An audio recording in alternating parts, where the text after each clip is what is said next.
Buenos días, hermanos, amigos. Es un gozo estar nuevamente con ustedes estudiando la palabra de Dios. Recordemos que la palabra de Dios es lámpara a nuestros pies, es lumbrera a nuestro camino. Estamos estudiando uno de los libros más inquietantes, más temidos de la Biblia, el libro del Apocalipsis. Y en esta ocasión vamos a estudiar el capítulo 11. Así que le invito a que si usted tiene a la mano su Biblia, ábrala y localice esta lectura, Apocalipsis 11, que seguiremos versículo a versículo. La lección de esta mañana se titula Los dos testigos. Vamos a orar a Dios pidiendo su bendición. Eterno Padre Celestial, te agradecemos todos los favores y misericordias, Señor, que muestras para con nuestra vida. Te agradecemos, Padre Celestial, que nos concedas la oportunidad de conocerte cada día más, Señor, y tener comunión contigo. Te agradecemos este tiempo de estudio que te pedimos, Dios, sea de grande bendición para que seamos edificados y podamos entender, podamos comprender tus planes, Señor, hacia el futuro. Señor, confiamos en que así será y nos dejamos en tus manos, en el santo nombre de Cristo Jesús. Amén. Bien, como le comenté, amigo, hermano, que nos ven en esta mañana a través de esta red social, vamos a estudiar la lección Los dos testigos con base en el capítulo 11 del Apocalipsis, y nuestra lección se divide en tres partes. La primera es la medición del templo. La segunda, vamos a hablar de los dos testigos. Y la tercera es la séptima trompeta. Así es que comencemos. En versículo 1. Juan dice: entonces me fue dada una caña de medir. Entonces me fue dada una caña semejante a una vara de medir. ¿Sí? Ellos, en los tiempos bíblicos me estoy refiriendo, ellos tomaban una vara de bambú, una vara derecha, una vara recta, y era cortada en 2,5 metros aproximadamente. ¿Sí? Ellos utilizaban esta vara y un sistema de medición muy semejante al que utilizamos nosotros actualmente. El detalle es que ellos lo hacían con varas, no contaban con reglas o con cintas, flexómetros como los que tenemos nosotros actualmente. Entonces ellos simplemente utilizaban lo que tenían. Bueno, así que a Juan se le entrega esta caña que era como una vara de medir. Y Juan sigue diciendo: y se me dijo, levántate y mide el templo de Dios y el altar y los que adoran en él. Sí, es importante que veamos, tiene que medir el templo. Ahí dice, mide el templo. ¿Cuál templo? El templo será reconstruido en Jerusalén. Es lo que tenemos en a futuro. El templo será reconstruido en Jerusalén.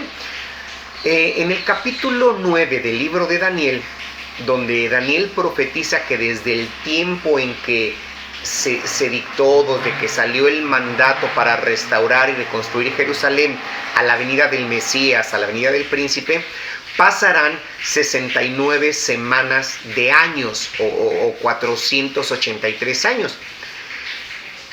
El ángel le dijo a Daniel que había 77 que estaban determinados para la nación de Israel. ¿Sí? 70 semanas o 77 exclusivos para la nación de Israel. 69 de estas 70, ¿sí? 69 de ellos se cumplieron, ya se cumplieron desde el tiempo, insisto, en que salió ese edicto, ese mandato de reconstruir y de restaurar Jerusalén hasta la venida del Mesías, el Mesías príncipe. Y hay un periodo específico de 7 años que aún no se cumple, esos 7 años o esa semana que falta por cumplirse. Esta semana, la semana 70, es para el futuro. Jesucristo hizo mención de esta semana, de este tiempo en las profecías acerca de su regreso. Podemos leer nosotros en Mateo 24 cuando él dijo: por tanto, cuando veáis en el lugar santo la abominación desoladora de que habló Daniel profeta, entonces los que estén en Judea huyan a los montes. Sí, eso lo encontramos en Mateo 24, 15 hasta el 16. Jesús les estaba hablando a los discípulos acerca de las señales de su regreso, acerca de las señales del fin de la era. Así que que esto que él está comentando aún es escatológico, es para el futuro. La semana 70 de Daniel es para el futuro.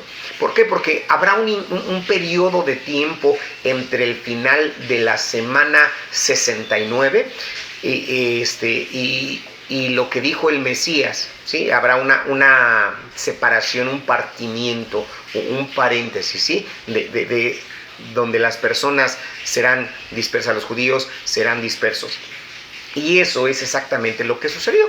Ya pasaron las primeras 69 semanas, ya pasaron, esa dispersión ya se dio.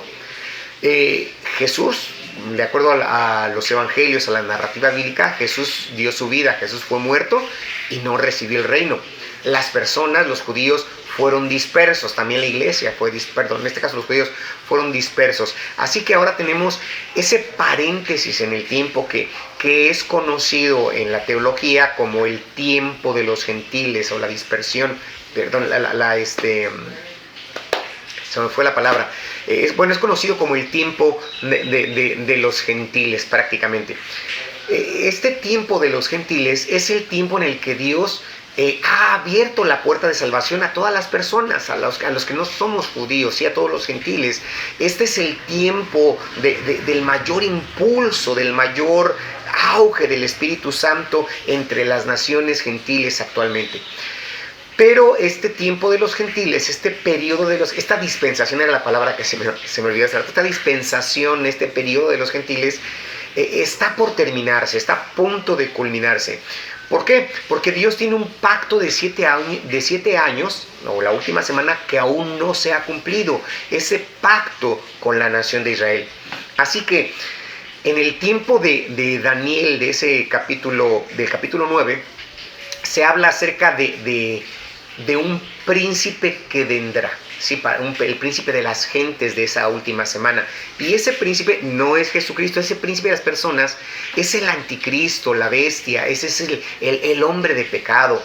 Este es el anticristo, este hombre de pecado, hará un pacto con la nación de Israel para esta última semana, para la semana 70. Será un periodo de 7 años donde este hombre de pecado pactará con los judíos. Pero justo a la mitad de esta semana, o a los 3 años y medio, porque le comento son 7 años, entonces a los 3 años y medio, este hombre de pecado romperá el pacto y se moverá, irá hacia el templo que ya ha sido reconstruido en los 3 y medio años primero. ¿Sí? Él irá a ese templo que ya fue reconstruido, él entrará en el lugar santísimo y él proclamará ser Dios. Él demandará que los judíos le adoren a él como si fuese Dios. Esto será, insisto, en medio del periodo de los 7 años. Bien, este hombre de pecado no se puede mostrar ahorita, no se puede revelar hasta que la iglesia sea quitada de su camino, ¿sí? Así que observamos la secuencia de los eventos que el Señor ha marcado. El Señor se llevará a su iglesia, lo que conocemos o llamamos como el rapto de la iglesia, que insisto, la iglesia es la que impide que este hombre tome el mundo en estos momentos. Cuando la iglesia sea llevada, cuando la iglesia sea removida, entonces este hombre de pecado aparecerá en escena. Él se levantará desde la comunidad europea y comenzará a ganar poder sobre la tierra. Realmente será un hombre fenomenal en lo que se refiere a poder. Sí, en lo que se refiere a poder será un hombre extraordinario. ¿Por qué? Porque con sus poderes será capaz de demostrar muchas cuestiones, porque él hará demostraciones de los poderes de la oscuridad. Y durante su tiempo, de este tiempo, es que será un comienzo de prosperidad. Es decir, todo lo que no se ha podido arreglar, lo que no se ha podido solucionar, la famosa paz mundial, el abastecimiento, alimentos, todo lo que no se ha podido arreglar hasta la fecha, él será capaz de solucionar esos problemas que actualmente parecen no tener solución. Sobre todo, hay algunos problemas muy, muy peculiares que le quiero mencionar, aparte de los que ya le dije. el problema de la existencia de la nación de Israel con sus vecinos árabes. Es un problema muy importante, ¿sí? Los judíos y los musulmanes tienen esas diferencias.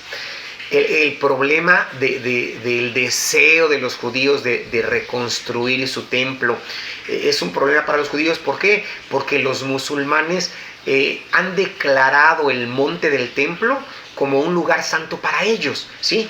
Y los musulmanes han construido en ese lugar monumentos. Los monumentos que han construido es el Al-Aqsa y el Domo de la Roca, que están justamente construidos ahí en el templo. Pero este hombre de pecado, el anticristo, hará ese pacto con la nación de Israel. Y sin duda, en ese pacto, él tendrá la solución al problema que los judíos tienen de reconstruir su templo. Los judíos no piensan o no aceptarían en ningún momento el reconstruir su templo en cualquier otro lugar que no sea el monte del templo. ¿Cómo se puede resolver este problema? Fíjense, es bien importante. Se tiene que construir porque Juan tiene que medirlo, pero ¿cómo se puede resolver este problema de la reconstrucción del templo? Es algo bastante interesante. Sí, a pesar de que parezca que hoy parezca imposible completamente de llevarse a cabo, la Biblia siempre nos dice exactamente lo que va a suceder. Por eso la Biblia es completamente confiable, hermano. La Biblia nos dice cómo va a suceder de manera exacta, ¿sí?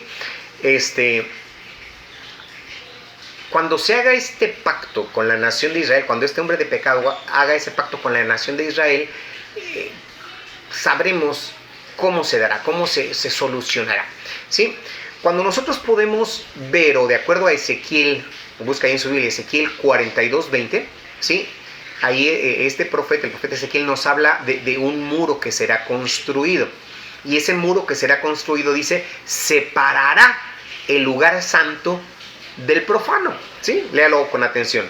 Habrá un muro de separación. Ese muro que se levantará separará el lugar santo del profano.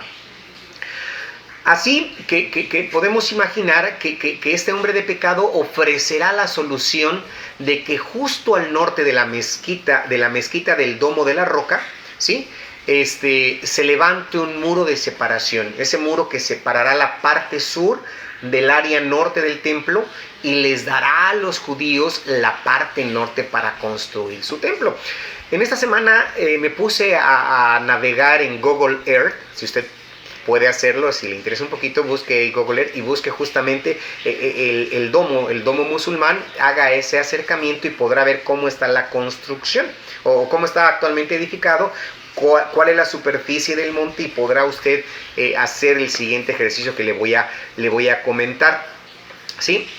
Bueno, le comento, ahí en el monte del templo está construido actualmente el Domo Musulmán de la Roca, ¿sí? Y si usted hace ese acercamiento que le comento, está prácticamente en medio del templo.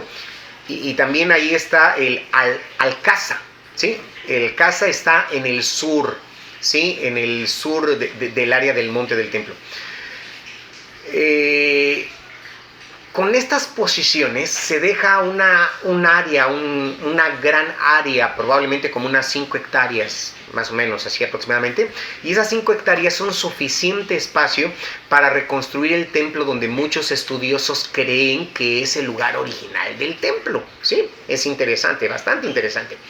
Bueno, ahora se encuentra en la parte norte una pequeña cúpula, ¿sí? Esa pequeña cúpula que es llamada el Domo de los Espíritus, o también conocido como el Domo de las Tablas, en esa parte norte. Ese domo está construido sobre un área rocosa, un área plana, y hay muchos que creen que ahí era donde estaba justamente el lugar santísimo en el templo de Salomón, y también en el templo que fue construido por los judíos y completado por Herodes, ese gran templo que construyó Herodes. Bueno, ese domo está directamente desde la puerta este del muro.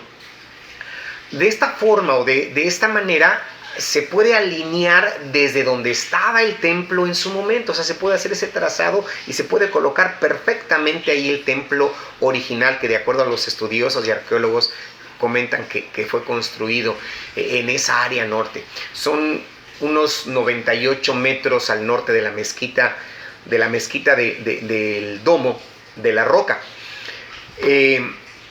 Por eso, por lo que le estoy comentando, ellos podrían reconstruir o podrán reconstruir ahí el templo.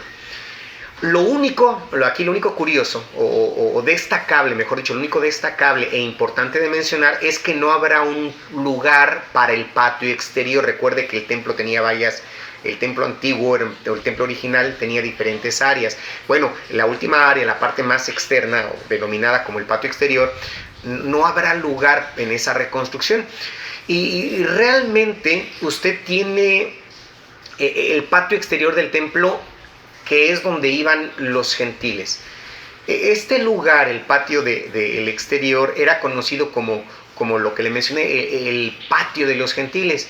Ahí en ese patio estaban el patio de las mujeres.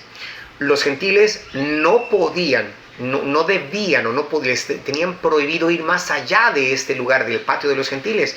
Incluso había una balustrada y dentro del siguiente patio solo los judíos tenían el acceso, solamente judíos podían entrar. Este lugar era llamado el patio de las mujeres, dentro de este estaba el patio de los hombres. Bueno, las mujeres no podían entrar tampoco ahí, ni gentiles ni mujeres. Y dentro de este lugar santo donde solo los sacerdotes podían entrar, ¿sí? Patio de las mujeres, patio de los hombres, estaba el lugar santo después. Este lugar santo solamente los sacerdotes podían entrar. Y por supuesto, era el lugar más celado. Solamente una persona, el sumo sacerdote, podía entrar a ese lugar. Bueno, así que en la reconstrucción del templo, en este sitio, el domo de la... Pero el patio que está fuera del templo, déjalo aparte y no lo miras, porque ha sido, vea bien, dice, ¿ha sido qué? Entregado a los gentiles, y ellos hollarán la ciudad santa 42 meses, ¿sí? 42 meses. Entonces, vea, es interesante que el Señor le dice a Juan, no midas el patio que está afuera del templo. Y en Ezequiel, lo que le mencioné, Ezequiel 9, habla de un muro para separar el lugar santo del lugar profano. Y el Señor dice, es lo que vemos ahí. Entonces, vemos la reconstrucción, será reconstruido, pero sin el patio exterior. ¿Por qué? Porque en el patio exterior estará ese domo, pero habrá una pared que separará el lugar santo del lugar profano. Esta es la reconstrucción del templo. Paso a la segunda sección, los dos testigos. Aquí dice, y el Señor dice, continúa el versículo 3, y daré a mis dos testigos que profeticen por 1270 días vestidos de cilicio. Quiero comentarle algo bien interesante. Las profecías en la Biblia han sido predichas en el calendario babilónico. Nosotros actualmente utilizamos el calendario gregoriano. Nuestro calendario, el gregoriano, se conforma de 365 días, mientras que el calendario babilónico era un calendario de 360, ¿sí? 360 días al año. Y las profecías están de acuerdo con el calendario babilónico. Así que estos 3 años y medio serán, de acuerdo al calendario babilónico, 1260 días. ¿Sí? 1260 días del calendario babilónico. Bueno, estos dos testigos profetizarán, conforme nos dice ahí la palabra, durante 1260 días vestidos de cilicio. Justamente el tiempo en que Jerusalén es entregado a los gentiles. Versículo 4. Estos testigos son los dos olivos y los dos candeleros que están en pie delante del Dios de la tierra. Este versículo nos debe de llevar o nos hace retroceder hacia el libro del profeta Zacarías, ¿sí? Cuando los judíos regresaron para reconstruir el templo. Dos de los líderes en esa reconstrucción eran justamente Zacarías y el sacerdote Josué. Ellos, Zacarías y el sacerdote Josué, dirigían al pueblo en la reconstrucción del templo. Fue una tarea realmente desalentadora. ¿Por qué? Porque los muros de la ciudad estaban en ruinas y lo que los judíos reconstruían en el día, ¿qué pasa? En la noche venían los enemigos y lo derribaban. ¿Sí? Al siguiente día venían los judíos y veían lo que ellos habían reconstruido un día anterior derribado. Los enemigos no les permitían avanzar. Fue una experiencia realmente muy desalentadora. Aparte de eso, hermano, los escombros eran tantos. Los escombros del templo de Salomón eran tantos porque el templo de Salomón fue un gran edificio. Entonces los escombros eran muchos y cuando los babilonios destruyeron, pues se hizo un enorme montón que tal parecería que ellos nunca serían capaces de poder reconstruir nuevamente su templo en ese periodo. Bueno,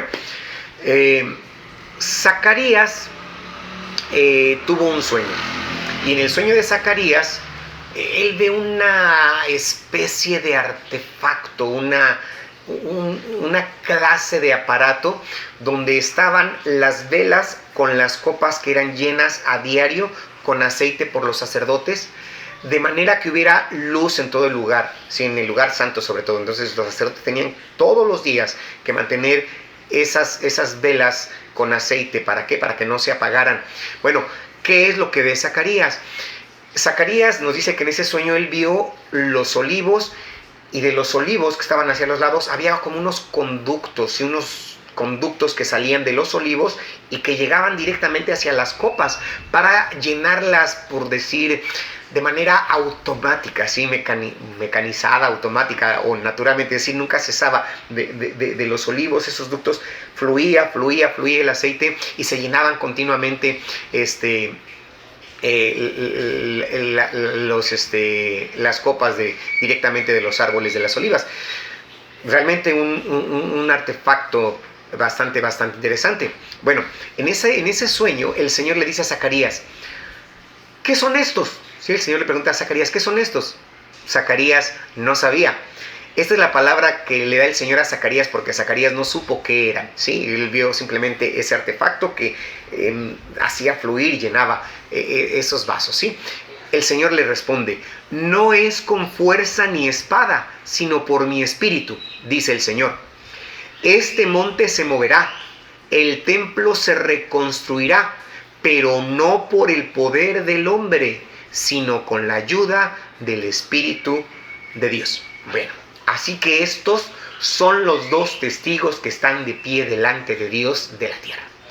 Es una referencia a Zacarías y a Josué. Son los dos olivares, dice que son estos dos olivares. Así que esto lo lleva a usted, lo que estoy leyendo el texto, lo lleva usted a lo que sucederá, ¿sí? En ese futuro, en esos tiempos escatológicos. Viene una pregunta interesante, pero en esa visión dijimos que era Zacarías y el profeta Josué. Pero aquí, hermano, ¿quiénes serán esos dos testigos a futuro, en el tiempo escatológico? ¿Quiénes serán estos dos testigos? Si regresamos a Malaquías es el último libro del Antiguo Testamento. De hecho, hermano, Malaquías es la última palabra de Dios antes de los 400 años de silencio. El Señor dice que en el final del Antiguo Testamento, Él dice, enviaré a Elías el profeta antes de la venida del gran día del Señor, y él volverá los corazones de los padres a los hijos y el corazón de los hijos a sus padres, para que yo no venga y golpee la tierra con una maldición. Bueno, así que la promesa de que Elías regresaría antes del gran día del Señor la vemos justamente en esta parte escritural. Bien, los judíos actualmente tienen una costumbre muy curiosa, se la platico. Los judíos actualmente cuando celebran la Pascua, cuando recuerdan la Pascua, siempre colocan un lugar extra en la mesa. Es decir, si son 5 de familia, ponen lugar para 6. Si son 10 de familia o invitados, ponen 11 posiciones. Si son 4, ponen 5 posiciones. ¿Sabe para quién es esta posición extra? Sí, creo que está pensando bien. Es para Elías. Ellos ponen ese lugar justamente pensando que Elías regresará. Inclusive ellos dejan la puerta de esa habitación, la puerta de su casa, dejan la puerta abierta y esperan que ese sea el año en que Elías venga, en que Elías regrese para preparar el camino para el Mesías. Elías será sin duda uno de esos dos testigos. Cuando Juan el Bautista vino como predecesor de Jesús, el ángel que anunció a su papá, el sacerdote Zacarías, que él tendría un hijo, el ángel le dijo a Zacarías que Juan vendría en el espíritu y en el poder de Elías para volver los corazones de los hijos a los padres. Cuando Juan Bautista comenzó su ministerio, le preguntaron a él, se le preguntaba continuamente, ¿quién eres tú? ¿Eres tú el Mesías? Juan respondió, no. Le volvieron a preguntar, ¿eres Elías? Juan dijo, no. Entonces le dijeron, ¿entonces quién eres? La respuesta de Juan es, soy la voz que clama en el desierto, preparad el camino del Señor, enderezad sus caminos. En otras palabras, lo que Juan está diciendo es, estoy preparando para que venga el Rey. Continuando con la historia, hermano, ahí en los evangelios, Jesús les dice a sus discípulos después de que Juan ha muerto, porque recordemos que Juan fue decapitado por Herodes, se entregó la cabeza de Juan Bautista en bandeja de plata a Herodías. Bueno, ya después de ese evento tan triste, hermano, Jesús les dice a sus discípulos, de todo hombre nacido de mujer, no ha habido uno mayor que Juan Bautista, mas aún el que es el último en el reino de los cielos es mayor que él. ¿Sí? Los privilegios que tenemos como iglesia son privilegios mayores, ¿sí? Que los santos del Antiguo Testamento pudieron disfrutar. Los nuestros son aún mayores. Bueno, los discípulos le dijeron, ¿cómo es que las escrituras dicen que Elías vendrá primero? Porque Elías era considerado como uno de los grandes del Antiguo Testamento. Jesús les dijo, Elías vendrá primero. Pero fíjese, hermano, regreso a la narrativa que le hice. Juan ya había muerto, lo habían decapitado. Y después de esa decapitación, después de que fue asesinado Juan Bautista, Jesús dijo, Elías vendrá. No dijo Elías vino, dijo Elías vendrá primero. ¿Sí? Juan ya estaba muerto, pero él dice vendrá primero. Pero si ustedes son capaces de recibirlo, era Elías. Si son capaces de comprender, es lo que Jesús les está diciendo. Aquí él afirmó que Elías vendrá primero antes que él regrese nuevamente. Así que de seguro Elías es uno de los dos testigos. Juan el Bautista vino en el espíritu y poder de Elías, pero no era Elías, que quede bien claro. Juan vino en el espíritu y en el poder de Elías. ¿A qué nos referimos con el espíritu y el poder de Elías? Ellos eran hombres muy similares en carácter, eran hombres rudos, eran hombres de exterior, hombres fuertes, similares en su naturaleza. Si analizamos el paralelo en sus comportamientos, en sus predicaciones, ellos no se andaban con rodeos, ellos hablaban directamente. Perdón. Juan Bautista vino en el espíritu y en el poder. Cuando ellos dijeron, ¿eres tú Elías?, él respondió, no. Él realmente estaba declarando, yo no soy el cumplimiento de Malaquías. Sí, no soy el cumplimiento de Malaquías 4. Sí, Malaquías 4 es lo que está diciendo Juan. Eso es en el futuro. Él dice, yo soy la voz que clama en el desierto, preparad el camino para el Señor. Así que realmente Juan en un sentido era, ¿sí?, solamente en el carácter, pero en el otro sentido no era, porque realmente no era Juan el Bautista. Elías es el que vendrá más adelante. Eso es lo que quiso decir Jesús cuando él dijo, si ustedes pueden recibirlo, dice, Elías de quien los profetas hablaron, pero no en su cumplimiento total. Fue una revelación parcial, solamente en el poder, en el espíritu de Elías, pero no era realmente Elías. Eso queda para cuando Elías regrese, ¿sí?, con el otro testigo. Pregunta interesante. Ya dijimos que Elías es, lo más probable, uno de esos testigos, pero ¿quién es el otro testigo? Yo pienso, hermano, amigo, que si el Señor quisiera que nosotros supiéramos quién es ese otro testigo, Él nos lo hubiera dicho. Pero hay mucha especulación interesante, inclusive yo en algún momento también lo especulé, como le voy a comentar ahorita, hay mucha especulación interesante acerca de quién podrá ser este otro testigo. Muchas personas creen que será Enoc. Yo en algún momento lo pensé porque no había estudiado bien la palabra, es importante estudiarla. Sí, entonces muchos piensan que será Enoc. ¿Por qué? La razón que se piensa o en ocasiones se dice o se postula que será Enoc es porque Enoc no murió, ¿sí? La Biblia nos dice que está señalado, que está indicado para todo hombre que se muera una sola vez, ¿sí? Una vez y después el juicio. Y Enoc fue un profeta. Enoc no murió. Sí, Judas cita de las profecías de Enoc acerca de la venida del Señor. Dice, Elías y Enoc fueron dos hombres del Antiguo Testamento que no murieron por causas naturales. Es lo que debemos entender. Elías y Enoc no murieron por causas naturales. Y de esta manera, el que no haya muerto el que no haya muerto como todos los demás hombres, esto lo hace un buen candidato para ser el otro testigo.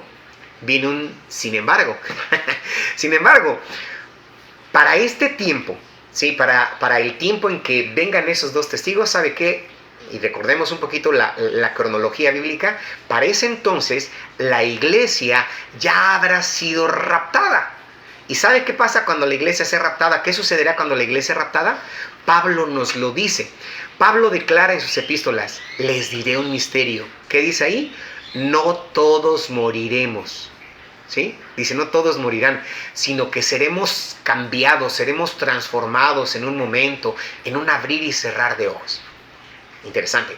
Así que esto hace a Enoc, o le quita esa exclusividad a Enoc de que por no morir puede ser uno de los testigos, porque para ese tiempo muchos tampoco habrán muerto de manera natural. Muchos de los que vivan cuando suene la final trompeta serán transformados, no experimentarán o experimentaremos muerte, seremos transformados y seré igual que Enoc. ¿Sí? Entonces, esto no le hace Enoc exclusivo de morir, porque toda la iglesia para ese tiempo ya habrá sido raptada. ¿Sí? En ese momento ya habrán otros muchos miles que habrán experimentado esa transformación y no habrán experimentado la muerte. Y el Señor dice, versículo 3, y daré a mis dos testigos que profeticen por 2070, perdón, me equivoqué, leo nuevamente.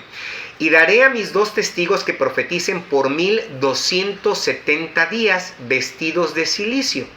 ¿Sí? Y además se nos dice acerca de su misterio. Si alguno quiere dañarlos, sale fuego de la boca de ellos y devora a sus enemigos. Y si alguno quiere hacerles daño, debe morir él de la misma manera. Versículo 5. Este versículo, o esto que acabamos de leer, nos lleva de regreso al profeta Elías. ¿Por qué? Porque Elías clamó para que descendiera fuego, para que consumiera a su enemigo. Si usted recuerda cuando iban a buscarlo, él clamó que caiga fuego del cielo, y fuego del cielo cayó. Y también con los profetas de Baal, hermano, Elías tenía ese poder, esa capacidad, esa facultad. Porque es interesante, cuando dice que la palabra de Dios, cuando nos dice que sale fuego de la boca de ellos, no es así como dragón, no se refiere a eso, que sea un dragonazo, no, sino que por su palabra puede hacer que caiga ese fuego, y así como sucedió con Elías. Es importante lo que estamos comentando.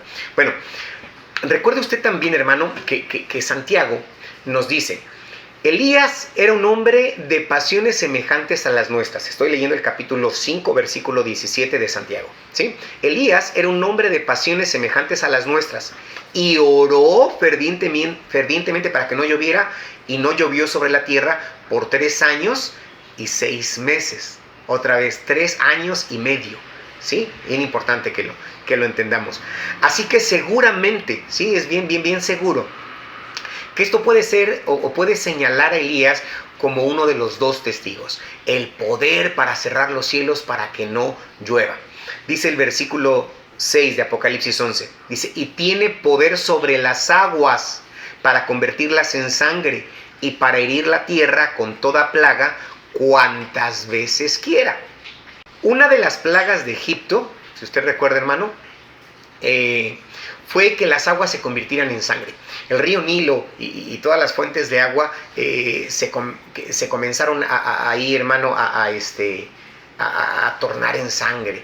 Y estos dos testigos tienen justamente esos poderes semejantes como el de Moisés con las plagas. De tal forma, hermano, que esta es una de las razones por lo que algunas personas creen que el otro testigo, aparte de Elías, o sea, ya dejando a un lado a Enoc, creen que será Moisés, sí, que Moisés es el otro testigo. Tenemos algo interesante, sí, luego tenemos una declaración interesante, versículo 7. Vea, o mejor dicho, lea. Cuando hayan acabado su testimonio, la bestia que sube del abismo hará guerra contra ellos y los vencerá y los matará. Cuando estos testigos, estas dos personas, uno es Elías y el otro quizá Enoc, quizá Moisés, no sabemos realmente quién será, pero bueno, cuando estos dos testigos hayan terminado su testimonio, note que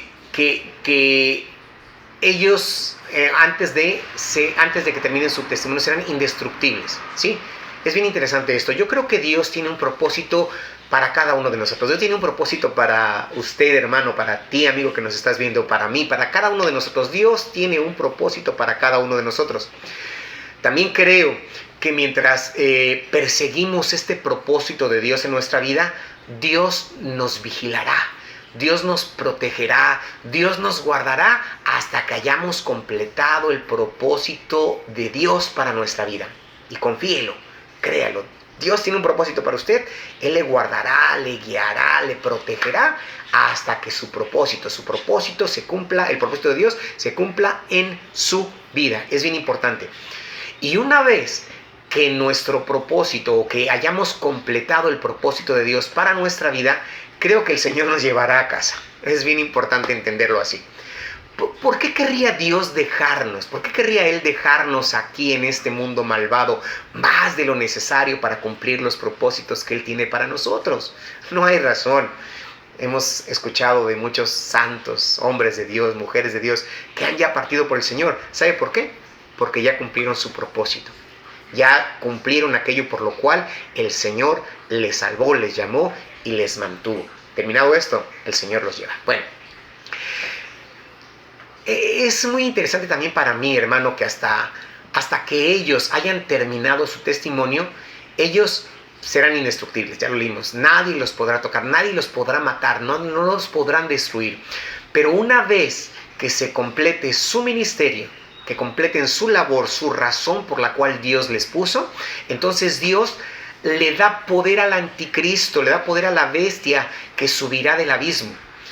Nosotros llegamos a esto cuando analicemos un poquito más el capítulo 17. Ahorita estamos en el 11, cuando lleguemos al 17 vamos a hablar un poquito más de esto, vamos a hablar cómo la bestia sube del abismo, pero insisto, ya llegaremos a esto. Bueno, así que el anticristo hace guerra con ellos, dice la Biblia, y los mata. Dice el versículo 8.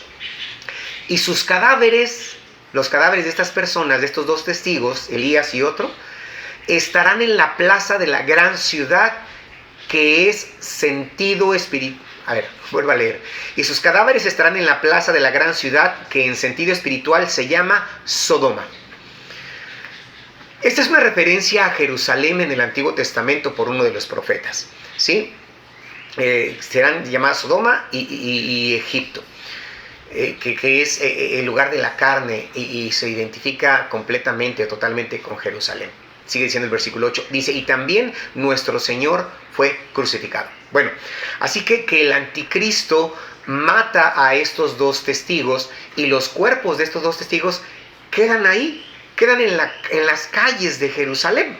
Dice el versículo 9, y los de los pueblos, tribus, lenguas y naciones verán sus cadáveres por 3 días y medio y no permitirán que sean sepultados. Es interesante, ¿no? El mundo verá sus cuerpos tirados en las calles de Jerusalén. Le pregunto, ¿cómo hubiera sido posible esto antes de la televisión por satélite? Y mucho más. ¿Cómo hubiera sido posible esto, hermano, antes del internet y de las redes sociales? Este pasaje en particular, el versículo 9, no podría haberse cumplido hace 50 años, hace 70 años atrás, hermano. 2 hombres muertos tirados en la calle de Jerusalén y todo el mundo mirándolos. ¿Se mostrarán sus cuerpos en la televisión satelital o en un en vivo como el que estamos teniendo ahorita, hermano? Actualmente las noticias corren rápidamente a través de las redes sociales. Podemos saber lo que sucede en el momento en que se está presentando. Ya no son noticias desfasadas, son en el momento, ¿sí? Entonces se mostrarán sus cuerpos en las redes sociales, en la televisión, y por todo el mundo las personas verán esos cuerpos ahí tirados en la plaza de Jerusalén. Será casi como un show, será todo un espectáculo lo que se presentará en ese momento. En Israel, fíjese, cuando una persona muere, los israelitas lo entierran el mismo día en que la persona muere. Es una tradición, es una costumbre. Y no será así con estos 2 testigos. Ellos morirán y no los sepultarán ese mismo día. No permitirán que los sepulten. Estarán 3 días y medio. Dejarán ahí sus cuerpos tirados para que todo el mundo los vea. Y todas las personas, todas las familias y las lenguas y las naciones, es decir, por todas partes, en toda la redondez del planeta, hermano, pues verán estos cuerpos por 3 días y medio, no permitiendo que se les entierren o que los pongan en un sepulcro. Dice el versículo 10, y los moradores de la tierra se regocijarán. Fíjese, tremendo, ¿no? Se regocijarán de ver estos cuerpos 3 días y medio, hermano, ahí. Vea usted, la tierra ha estado sufriendo, ya por lo que hemos comentado, la tierra ha estado sufriendo. Ellos han cerrado los cielos para que no llueva. ¿Sí? Los testigos en vida pidieron para que no lloviera y no llovió. Y el pueblo pues ha estado sufriendo. Los que quedan ahí en la gran tribulación están sufriendo. Los 2 testigos trajeron las plagas sobre la tierra. Los 2 testigos convirtieron el agua en sangre. De esa manera, estos 2 testigos, estos 2 hombres, pues eran enemigos públicos, eran considerados como enemigos públicos. Y cuando la gente que vivió el no tener agua potable, las plagas, la no lluvia, cuando ellos vean esos cuerpos muertos, esos cuerpos ahí tirados, pues esta gente se regocijará, y esa gente celebrará, será un tiempo de fiesta. Incluso será como la celebración de Navidad. ¿Y por qué lo digo? Los moradores de la tierra, dice ahí, se regocijarán sobre ellos. Y fíjese en los versículos siguientes que dicen. Dice, y se alegrarán y se enviarán regalos unos a otros. Por eso le digo que será como Navidad. Se enviarán regalos unos a otros, porque estos 2 profetas habían atormentado a los moradores de la tierra. Pero después de 3 días y medio, dice la palabra, entró en ellos el espíritu de vida enviado por Dios, y se levantaron sobre sus pies, y cayó gran temor sobre los que los vieron, porque así como los vieron, hermano, así como los vieron tendidos ahí, hermano, mosqueándose durante 3 días y medio, hermano, en la plaza, en la calle, ellos también verán, porque estarán las cámaras en vivo. Fíjese, existe otra herramienta, se llama el webcam. Usted puede poner un webcam Jerusalén, y usted puede ver en estos momentos lo que está sucediendo en el Muro de las Lamentaciones. Terminando la clase, le invito a que lo haga. Busque webcam Jerusalén y verá lo que está pasando en estos momentos en Jerusalén. Haga webcam Cancún y podrá ver también las playas de Cancún en tiempo real. Haga webcam cualquier otro lugar y lo podrá ver. Bueno, entonces todos podremos ver, o todos podrán, no estaré yo, ni espero que ustedes estén, todos los que se queden, todos en la gran tribulación podrán ver lo que dice aquí, ¿sí? Como dice este versículo, entró en ellos el espíritu de vida enviado por Dios, y se levantaron sobre sus pies, y cayó gran temor sobre los que lo vieron, porque estarán eventos en vivo, sobre los que los vieron, y oyeron una gran voz del cielo que les decía, subid acá. Y subieron al cielo en una nube, y sus enemigos lo vieron, ¿sí? Estoy seguro que ellos estarán diciendo, apaga apaga la cámara, desconecta el internet. Ellos no querrán que el mundo vea esto. Bueno, a pesar de que será demasiado tarde, el mundo verá cuando sus cuerpos asciendan al cielo en una nube y Dios los recibe. La voz diciendo, subid acá. Sí, esa frasecita, hermano, esa frase, subid acá. Estas son exactamente las mismas palabras que se le dijeron a Juan en el capítulo 4. Recuerda que se lo comenté, que tipifican el rapto de la iglesia. Sí, ese capítulo 4, cuando Juan fue llevado a la escena celestial. Bueno, ese es el rapto y levantamiento. Versículos 13 y 14. En aquella hora hubo un gran terremoto y la 10ª parte de la ciudad se derrumbó, y por el terremoto murieron en número de 7,000 hombres, y los demás se aterrorizaron y dieron gloria a Dios del cielo. Y el segundo ay pasó. ¿Sí? ¿Se acuerda que hablamos de 3 ayes? Bueno, hasta aquí se termina el segundo ay. Este es el final del segundo ay o de la 6ª trompeta. ¿Sí? Es el final de la 6ª trompeta.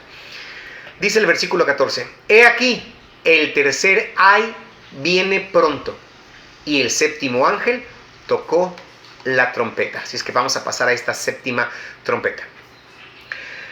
Es la tercera parte de nuestra lección, hermano, y es la 7ª trompeta. Pasa el segundo ay, viene el tercer ay, y este viene con la 7ª trompeta.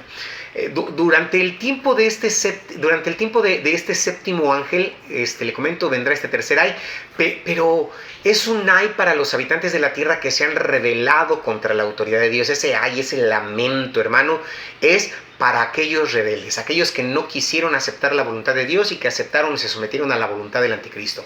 Y dentro de esta 7ª trompeta vendrá la culminación del gobierno del hombre, ¿sí? Y traerá el establecimiento del reino de Dios, que será un ay definitivo para los hombres y mujeres que no son parte del reino.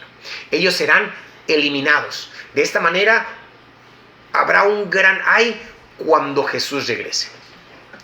Algunos han cometido el error de identificar esta 7ª trompeta con la trompeta de Dios que señala el rapto de la iglesia en 1 Tesalonicenses 4. ¿Sí? Y también la última trompeta de 1 Corintios 15, donde todos seremos cambiados en un momento, en un abrir y cerrar de ojos, como le mencioné hace rato. Pero las trompetas, esta es la trompeta de la segunda venida. Este no es el rapto de la iglesia, sino que esto señala la segunda venida de Jesús y el establecimiento del reino de Dios sobre la tierra. La otra es trompeta de llamado, como le expliqué en su momento. Le invito a que consulte el video donde cómo eran utilizadas las trompetas. Esta que se va a escuchar es la 7ª trompeta, hermano, no como el rapto de la iglesia. La iglesia para este entonces ya habrá sido raptada, ya tendrá 3 años y medio, hermano, en las regiones celestiales. Versículo 15. Sí, insisto, ya estamos en la tercera parte, la 7ª trompeta. El 7º ángel tocó la trompeta y hubo grandes voces en el cielo que decían: los reinos del mundo han venido a ser nuestros y de su Cristo, y Él reinará por los siglos de los siglos. Cabría también, hermano, esperar que al sonar esta 7ª trompeta comenzara el tercer lamento, comenzara el tercer ay, pero en lugar de que comience en ese momento, hermano, se oyen voces de una gran multitud, voces de una gran huestes celestiales que proclaman el triunfo final del reino de Dios y el establecimiento de su gobierno eterno. Esto nos debe llevar al glorioso tiempo cuando Jesús regrese a la tierra a establecer su reino. Hay otros eventos que sucederán entre este y el capítulo 19, cuando Él venga a reclamar lo que le pertenece por su muerte sobre la cruz. Esto tiene lugar en un periodo de tiempo, ¿sí? ¿Qué periodo de tiempo? Donde dice Él reinará por los siglos de los siglos, pero lo vamos a ver un poquito más adelante. Avanzo a los versículos 16 y 17. Dice: y los 24 ancianos que estaban sentados delante de Dios en sus tronos, se postraron sobre sus rostros y adoraron a Dios diciendo: te damos gracias, Señor Dios Todopoderoso, el que eres y que eras y que has de venir, porque has tomado tu gran poder y has reinado. Jesús vino a redimir al mundo de regreso a Dios, ya se lo he comentado. Sí, Él está redimiendo y lo está regresando el mundo hacia Dios. El mundo originalmente le perteneció a Dios, hermano. Dios lo creó. Cuando Dios creó al hombre y lo colocó sobre la tierra, Dios le entregó la tierra al hombre, ya se lo comenté. Adán a su vez le concedió la tierra a Satanás. Cuando desobedeció a Dios, le está entregando la tierra a Satanás. Así que hasta la actualidad, Satanás es el gobernador sobre la tierra. Estamos hablando que la tierra, hermano, es el reino de Satanás. Pero Jesús, insisto, Jesús vino a redimir la tierra para regresarla a Dios. Ese fue el propósito de su venida. Él dijo, yo vine a buscar, yo vine a salvar lo que se había perdido. Él habló acerca de cómo el reino de los cielos es como un hombre que camina por un campo y que descubre un tesoro. Y este hombre, por la alegría de encontrar este tesoro, vende todo para poder comprar el campo y poseer este tesoro. En las parábolas también podemos encontrar que Jesús dice que el campo es el mundo y la iglesia ha sido llamada su tesoro. ¿Quién es aquel que lo dio todo para comprar el mundo, hermano? Jesús. Jesús entregó su vida para redimir al mundo del poder del pecado y del poder de la oscuridad, de manera que Él pudiera sacar ese tesoro, o sea, sacarlo a usted, sacarme a mí, sacar a todo aquel que le acepte, sacar a su iglesia fuera de este mundo. Recuerde que la palabra iglesia es entresacado, escogido, ¿sí? Llevada, hermano. El rapto es sacarla de este mundo. Cuando Jesús vino luego de su bautismo al comienzo de su ministerio, la Biblia nos dice que Satanás fue a él luego de sus 40 días de ayuno en el desierto y Satanás le sugirió que utilizara sus poderes divinos para satisfacer sus propios deseos de comida. Él estaba hambriento luego de 40 días de ayunar. Convierte esta piedra en pan. Es la sugerencia de Satanás. Pero Jesús le responde, escrito está, no solo de pan vivir el hombre. ¿Qué hace Satanás? Satanás lo lleva a un alto monte, un monte alto, y le muestra todos los reinos del mundo y la gloria del mundo. Y Satanás le dice al Señor Jesús, todo esto es mío, yo te lo puedo dar. Yo puedo dar a quien quiera, te lo puedo dar a ti si me adoras postrado, si te postras y me adoras. Jesús vino a redimir el mundo para Dios, pero el precio de la redención era su sangre. Nosotros somos redimidos no por cosas corruptibles como plata, como oro, ¿sí? De esas cosas vacías que una vez vivimos. Nosotros somos redimidos con la sangre de Jesucristo, quien fue asesinado como un cordero sin mancha. Satanás está sugiriendo básicamente que la cruz no era necesaria o no es necesaria. El camino de Dios es necesario. Podemos tener un atajo, ¿sí? Todo lo que tienes que hacer es postrarte y adorarte. Y adorarme es lo que le dice Satanás a Jesús. No vayas a la cruz. El atajo es, póstrate y adórame. Yo te daré los reinos ahora. Jesús respondió y dijo, escrito está, al Señor tu Dios adorarás y a Él solo servirás. Satanás se jactaba de que los reinos eran de Él. Jesús sabía esto. Él lo llamó el príncipe de este mundo.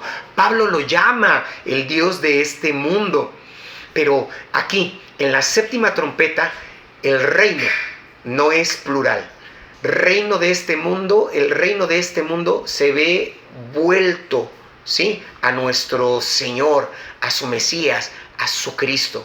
Él reinará por los siglos de los siglos. Y en respuesta a esto, a este reinado en que Jesús toma realmente lo que le pertenece, los 24 ancianos en sus 24 tronos se inclinan y adoran a Dios, dando gracias y diciendo, ellos dicen, te damos gracias, Señor Dios Todopoderoso, el que eres y que eras y que has de venir, porque has tomado tu gran poder y has reinado. El tiempo ha llegado en el que Él, nuestro Jesús, nuestro Cristo, reclame su posesión. Él adquirió el mundo casi 2000 años atrás y Él aún no lo ha reclamado. Aún no hemos visto todas las cosas en sujeción a Él, realmente no las hemos visto. Satanás aún es el gobernador de este mundo oscuro en el que vivimos. Pero este es el tiempo cuando Jesús viene a reclamar. Este es el tiempo escatológico, a futuro, hermano, el tiempo escatológico en el que Jesús viene a reclamar aquello que Él adquirió. Verso 18. Y se airaron las naciones, y tu ira ha venido, y el tiempo de juzgar a los muertos, y de dar el galardón a tus siervos los profetas, a los santos, y a los que temen tu nombre, a los pequeños y a los grandes, y de destruir a los que destruyen la tierra.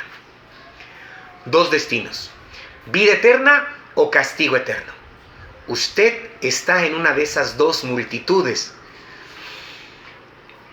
Ellos están declarando: tu ira ha venido, y el tiempo de juzgar a los muertos y de dar galardón a tus siervos los profetas, a los santos, a los que temen tu nombre, a los pequeños y a los grandes, y de destruir a los que destruyen la tierra.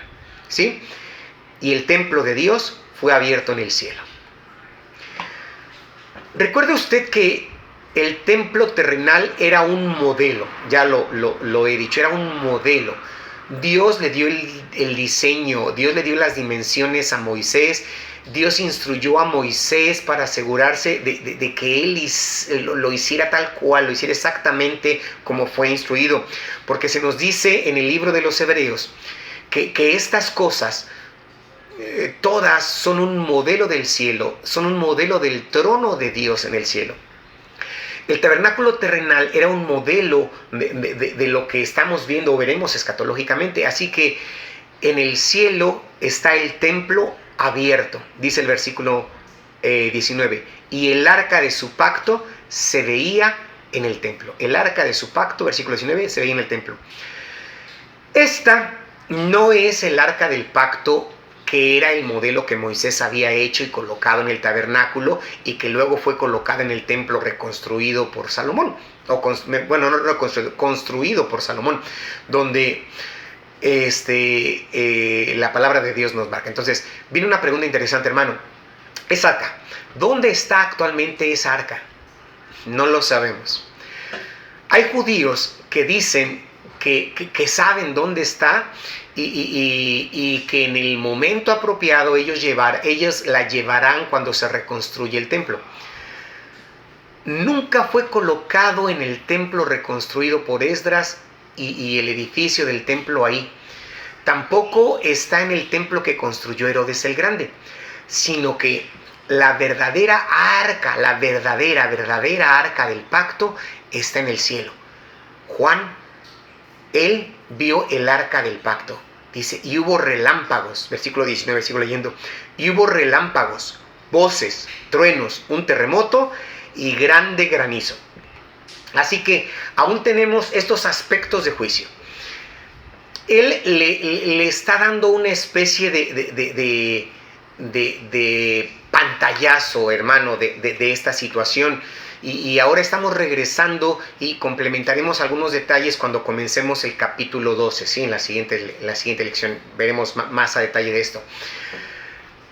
Este capítulo 12, hermano, nos va a ampliar algo del territorio que estamos cubriendo. Y esto será, hermano, un poquito más adelante, hasta el capítulo 20, pero estaremos regresando atrás, cuando estudiemos el 12 y el 20, estaremos regresando atrás y ampliando algunas de estas cosas que sucederán con la séptima trompeta, que sucederán en el regreso del Señor y que sucederán cuando en su imperio sea sobre, su imperio se establezca, hermano, por los siglos de los siglos. Así es de que yo le invito a que se mantenga en estos estudios, son bastante interesantes y creo, hermano, y espero en Dios que en su mente ya queden bien establecidos estos paréntesis, hermano, sintéticos o paréntesis explicativos que suceden, hermanos. Le comento, son 6 elementos, sean sellos, sean trompetas, sean copas, cada uno de ellos 6 elementos, se abre un paréntesis que explica los previos y después continúan. Entonces, le invito, síganos escuchando, síganos viendo a través de este canal y usted podrá entender lo que tiene Dios para el futuro. Y usted podrá determinar en qué multitud le gustaría estar. Si en aquella que alaba y bendice al Señor porque ha venido a establecer su reino, o en aquella que será castigada por no haberle aceptado, por no haberle reconocido. La decisión está en usted. Oremos a Dios. Padre, alabamos tu nombre, te bendecimos con grande gozo nuestro corazón, porque tu palabra es tan clara. Tu palabra, Señor, nos dice, nos revela, mi Dios, todos aquellos eventos escatológicos, eventos futuros que acontecerán. Y esto como una advertencia, Señor, para que nosotros tomemos la decisión correcta. Tu palabra nos dice que te busquemos mientras puedas ser hallado, que te llamemos en tanto que estás cercano. Si alguno de los que nos escuchan, de alguno de los que nos ven, aún no se ha decidido, Señor, por ti, no se ha decidido por la vida, Padre, te ruego que trates con ellos, para que puedan entender, Señor, cuán terribles cosas acontecerán, Señor, antes de que tu reino sea establecido, Señor, pero que hay una manera correcta de llegar, una manera fácil de ser librado, y es participando del rapto de la iglesia, Señor, previamente viviendo una vida de santidad. Dios, toma nuestras vidas, manténnos firmes, manténnos en fe, y que tu nombre sea siempre glorificado. Por Jesucristo. Amén. Dios le bendiga, hermano. Le espero la siguiente clase. Bendiciones.